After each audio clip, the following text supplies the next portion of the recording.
This is day 5 of me learning C in 14 days, and today I had to humble myself because when I tried to explain pointers yesterday, I felt like my explanation was really lackluster, which led me to believe my own understanding needs a little bit more depth to it.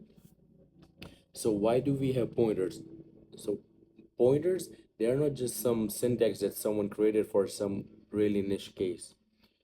They are a really important tool for programming in general. Why?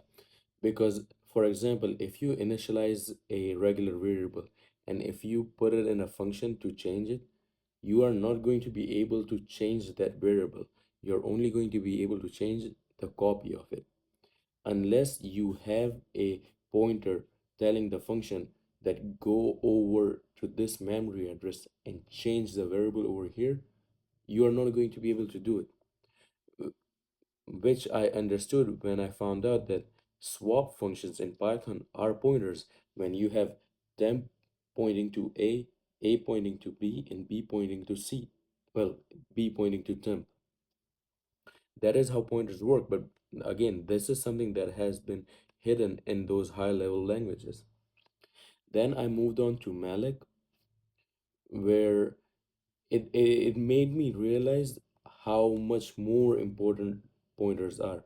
Because when you have malloc and you are asking for a certain amount of bits, let's say 4 bytes for an integer, you cannot access that memory if you don't have the pointers. Because if you try to access that memory without pointers, the computer or the program is just going to give you any random 4 bits for your integer, which can possibly be those allotted memory, but you don't know.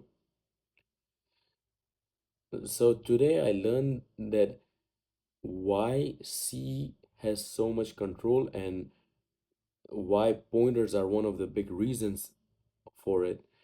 And I also learned how you could actually get really messy with it, where like if you don't know what you're doing with regards to pointers and mallocs, you could write some really bad programs.